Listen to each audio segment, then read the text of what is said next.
Bucket ఎందుకు పెట్టాము, ఈ పూల కుండి ఎందుకు పెట్టాము అనేది కూడా నీట్గా వీటన్నిటి గురించి 10 నిమిషాల్లో చెప్తాను. ఈ ఏడిస్ ఆడదోమ మన ఇంటి పరిసరాల ప్రాంతంలోనే నివసిస్తూ ఉంటుంది. ఎగ్జాంపుల్, ఇది పాత టైరు. ఈ టైరు మన అవసరాని కోసం మనం ఆ బండి మీద ఎక్కి తిరిగి మన అవసరాలు తీర్చుకొని దీని టైర్ అయిపోతానే ఓడి తీసి మన ఇంటి పరిసర ప్రాంతంలో పడేస్తాం.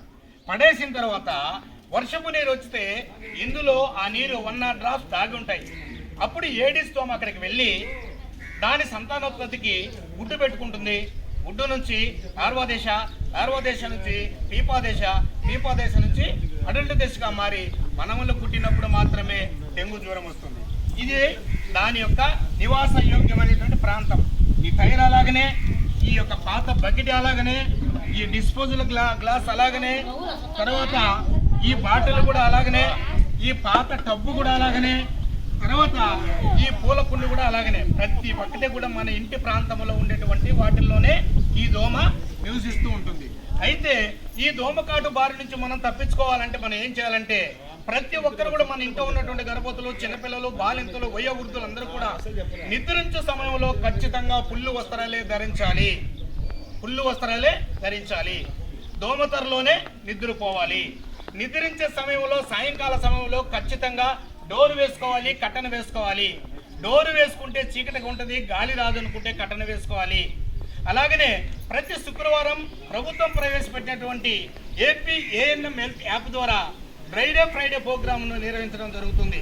అందులో భాగంగా గ్రామంలో ఉన్నటువంటి గ్రామ ప్రజలు, గృహిణులు అందరూ కూడా ప్రతి శుక్రవారం రోజు మనం ఏం చేస్తాం, ఇల్లు శుద్ధము ఇల్లాలు శుద్ధం అనే రీతిగా మనం నీట్గా ఉంచుకుంటాం. అలాగనే మన అవసరాల కోసం ఉంచుకున్నటువంటి మన ఇంట్లో ఒక తొట్టి ఉంటుంది, ఒక బకెట్ ఉంటుంది, ఒక డ్రమ్ ఉంటుంది, ఒక బిందె ఉంటుంది. అన్నిటికీ వాటిని నిండా నీళ్లు నింపుకుంటాం. నీళ్లు నింపుకుంటాం కానీ ఒక్కొక్క గ్రామంలో ఏంటంటే కరెంటు ప్రాబ్లం ఉంటుంది, నీటి ఎద్దడి ఉంటుంది. అలాంటి చోట 15 రోజులు 20 రోజుల స్టాకు నీరు అలాగనే ఉంచితే ఈ బకెట్ నిండా నీళ్ళు పట్టామనుకోండి, మీరు అలాగనే ఉంచుతారు. వారం రోజుల వరకు ఈ నీళ్ళు కింద వాడకుండా ఉంటే ఈ బకెట్కి పాసి కట్టుకొని అక్కడ ఈ దోమ గుడ్డు పెట్టి లార్వా దశ, పీపా దశ, అడల్ట్ దశగా మారి మనములను కాటేసడానికి ఆస్కారం ఉంది. అందుకని గ్రామ ప్రజలందరూ కూడా మన ఇంట్లో ఉన్నటువంటి ఇలాంటి పాత్రలన్నింటిని కూడా మనం నీట్గా కడిగి ఆరబెట్టుకొని నీళ్లు పట్టుకోవాలి. అలాగనే కూడా మనం ఏం చేస్తామంటే శుక్రవారం రోజున తలుపులు, డోర్లు, కిటికీలు అన్నీ తెరిచి పెట్టేస్తే ఈ ఊర్లో ఉన్నటువంటి